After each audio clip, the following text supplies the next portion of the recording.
Hello everybody and welcome back to Odin's movie blog. I am the critic who is a cynic. Hope you're doing well. And today we're going to be talking about Disney. So Disney, ever since the SEC filing when we found out that it has indeed been losing money for its investment in Star Wars because of toy sales just not being as good as they once were and just overall sales in general not being good, especially since The Last Jedi, we know that Disney is not in the best position financially as many people would suspect that it would be. Now, I'm not trying to say that it's in the negative for the year or anything to that effect, but we must keep this in mind that when it comes to business, it's all about losses and gains.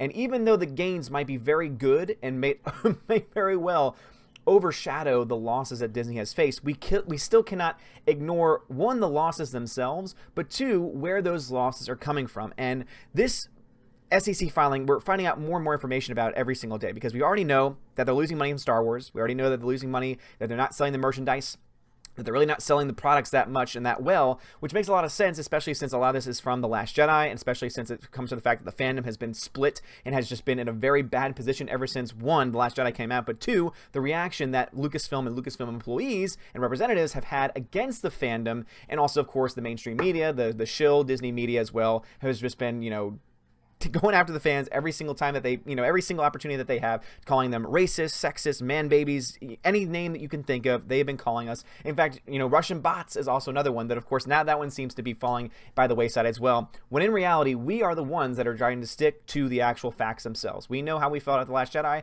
We were able to look at that film objectively and point out how it is problematic and why it is not a very good Star Wars film, let alone a movie in general.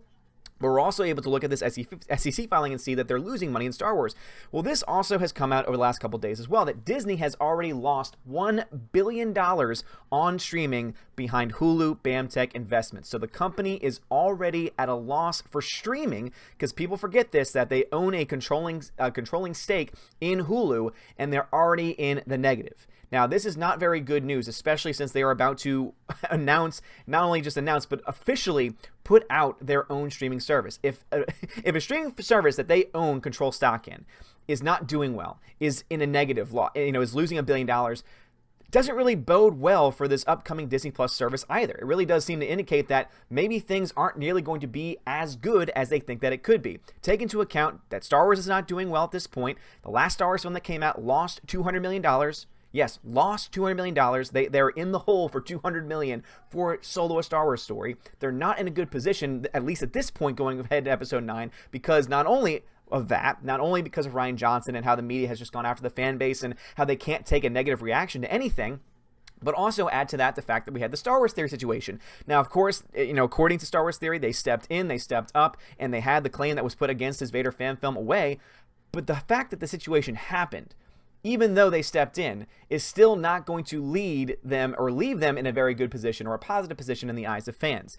But this is also huge news because we already knew that they were having issues with Star Wars because we're living it, but we didn't really know just how bad things were with Hulu, and seeing that their entire future seems to be staked into this streaming service that they have coming out, if they're already in a loss here, I don't really know what in the world they could possibly hope to achieve in their own streaming service. Now, of course, people could say, well, it's because they're having to pay so much to actually host the content that's on the Hulu channel, and so it's kind of, you're already acting in the negative. I'm sure Netflix could say the same thing, and they try to make it up with subscriptions. But if they can't get people hooked onto Disney content that's already available on Hulu, how are they going to get people hooked on a Disney exclusive network or channel? Now, granted, Disney is a huge network. Disney owns thousands of properties and has plenty of material that they can put onto this network, but still, it is going to be a much more narrow business model than a Hulu or a Netflix, which is able to branch out to other companies, other studios, etc. Still, a lot remains to be seen. Disney Plus could very much be a success, but this is not looking very good going into all of this. So anyway, let's go ahead and read some of this article. It says, Disney is losing big money on streaming, and it hasn't even launched Disney Plus, its new trademark streaming service, yet. The Mouse House lost more than $1 billion in 2018 combined between Hulu and BAMTech, the technology that powers its ESPN Plus streaming service, according to an SEC filing on Friday. Hulu drove a $580 million equity investment loss during Disney's fiscal year, which ended on September 30th, while BAMTech was the primary reason for a $469 million loss in its direct-to-consumer segment. Disney owns a 30% stake in Hulu, which is set to double after its buyout of much of 21st Century Fox's assets. Hulu recently boasted that it hit 25 million paying subscribers across all of its products, including its $7.99 a month base subscription and its $39.99 per month Hulu with live TV option. Hulu has gained fans and critical acclaim thanks to The Handmaid's Tale, its bedrock original series, but hasn't been able to turn a profit, with the service on pace to lose $1.5 billion during its fiscal year. Now, what's interesting in all of that is that they have a 30% stake in the company, and yet somehow they are at a loss of $580 million, which is kind of interesting when you think about it. And again, combine that with BAMTech, which with ESPN Plus, which actually makes a lot of sense, seeing that ESPN, had gone woke for several, for a very long time. For several months, seemed like it was never going to stop going woke, and people obviously are just going to turn it off because they watch ESPN for sports news. They don't watch for cultural analysis, but unfortunately, that was the direction they decided to go. It looks like they're starting to pull back on that a little bit, but it looks like the damage was done overall because it led to and was a big part of the billion-dollar loss overall. Disney's billion-dollar loss on Hulu and BAMTech comes as it prepares to debut Disney Plus, its streaming answer to Netflix, later this year. Disney Plus, along with housing titles from Disney brands including Marvel, Pixar, Lucasfilm, and its own vault, will feature a number of original productions. In late 2017, Disney chief Bob Iger said the plan is to place its streaming service substantially below Netflix, which now has a high-end plan of $15.99 per month after raising its prices last week. So basically what they're going to be doing in this situation, and again, I am not the biggest financial mind out there. I do not know all the numbers behind the scenes or where all the investments are going, but just based on common sense, looking at the numbers here, they're at a billion-dollar loss. A lot of that has to do with Hulu, which they have 30% stake in, which I think is the biggest stake out of any other person that has. I think everything else is smaller chunks that are, divvied up, but they have 30%. Is at least from what I know about it, because at the very least I know that they have at least control over the service, and they're gonna have even more control when they finally get over and take over Fox's assets when that deal finally goes through. But the main thing that we're seeing here, though, is that Hulu is doing well on paper as far as subscriptions are concerned, and yet it's still losing money. Hulu alone is going to lose $1.5 billion, which is kind of insane when you think about it, that a company can still act that way when it's losing $1 billion a year. Now, Disney is trying to go after the Netflix audience, and I'm assuming also the Hulu audience, which once it owns most of it, I guess it's going to be competing against its own self with offering a lower price than the Netflix series. Now, of course, with Netflix, raising prices is going to be a lot easier for Disney to get a $9.99 subscription plan going, for example. And God knows they're probably going to do some kind of tiered plan. But in the end of the day, the biggest gains that we tend to see when it comes to Disney is in the theater.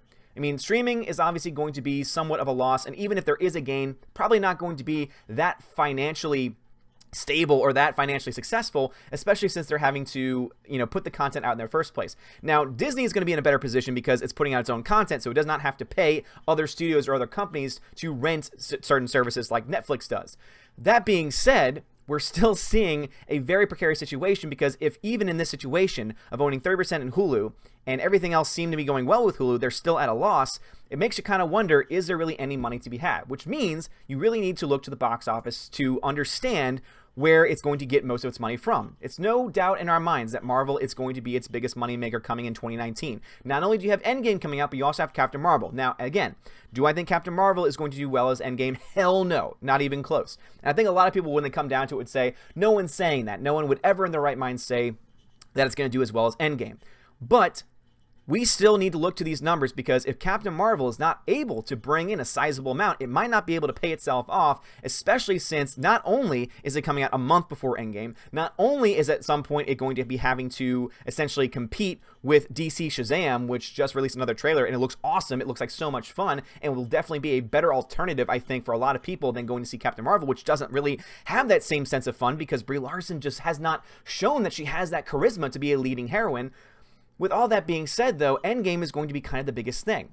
But I wanted to talk about Captain Marvel a little bit because it has locked down a China release date. Normally, when you see movies get released in China, they might come out a little bit earlier, they might come out a little bit later. That's what happened with Aquaman. Aquaman came out in China about 2 weeks earlier, and it was because of how successful it was in China that we were able to predict that it was probably going to be on pace to reach $1 billion, and now it's on pace to make even more than that. The reason why I'm pointing this out, as far as Captain Marvel, and connecting it to everything else I've talked about with Disney so far, is the fact that Captain Marvel is now getting the same release date in the United States as it is in China, which means we'll be able to know very early on, one, how well this movie's doing in China, and two, how much money this movie is going to make overall. So we'll be able to know probably within the first weekend or so, how much money this film will end up making. Now, some of you might ask or say, wait a minute, didn't you say that Captain Marvel, that you can't really know about a film until 2 weeks in? That is indeed true. But with the China release, it's now, syncing up with the American release. It's given us a little bit more information, because all this is based on information. The more information that you have, the more accurate your predictions can be in the future. And if we can take into assumptions how much money it makes in China and be able to assume various factors about how well it might do from week to week, that is how we can come up with a number. Now, as I said before, I'm not going to come up with an official prediction until weekend 2 comes in and tells us the actual official numbers, because that is when we'll know best, more so than anything else, because, as I said before, that week 1 to week 2 drop-off is always crucial, is always extremely important. But the reason why I mentioned Captain Marvel is because if they're already in the red with a streaming service, if they are going to be relying on their theatrical releases to bring in the money, if they have a film like Captain Marvel, which they are and may have been made very clear, this is going to be the future that they want the universe to be set in, with her being the forefront of Phase 4. If she can't be successful, if she can't lock down China, lock down those audiences, and bring in the dollars similar to an Aquaman or anything else, they might be in financial trouble, because they're already dealing with a loss on the back end when it comes to their streaming services and everything like that. And their positives so far have indeed been films. But Star Wars, which is supposed to be their biggest IP, has shown itself to not be as powerful in the hands of Kathleen Kennedy, etc., because of the stupid decisions that have been made. Again, a $200 million loss is nothing to snuff at.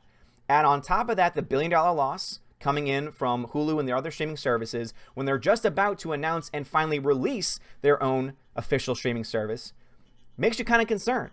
Because if they don't get Captain Marvel right, if they are not able to reach out to fans, which at this point, it's tempered at best. It's mixed at best when it comes to reaction and anticipation for this movie. More people are psyched for Endgame. I showed you the numbers. Again, in one day, or no, in a week, Endgame's trailer had 80 million views, and that was more than any Captain Marvel trailer that had been released over the past month and a half, 2 months combined.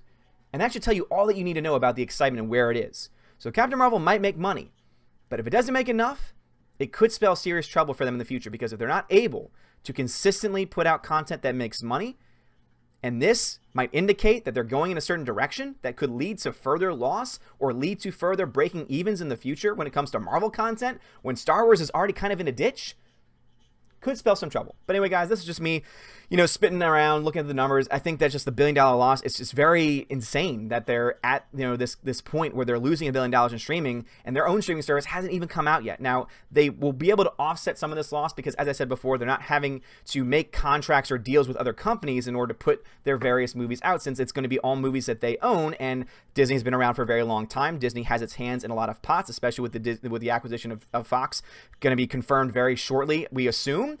There's a lot of content that's going to be on the network. But with that being said, it is still something worth looking into, because I think Captain Marvel will tell us whether or not Disney is going to be on the rise or on the fall.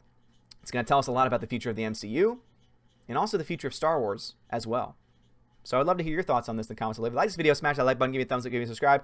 You're all amazing and beautiful people. I know that I can get kind of wonky when it comes to numbers and things like that. And again, I am not an expert when it comes to this in general. I'm just a normal person, and I always say that. I'm just a normal person looking at these numbers and trying to make sense of them. And in my mind, this just does not look good for Disney as they're about to prep their own and release officially their own service, especially since they're going to be offering at a lower price than Netflix and also have content that some people might not be as thrilled about as they were maybe about 2 years ago. So it'll be interesting to see. Anyway, thank you all so much for watching. Have a wonderful day, and as always, God bless.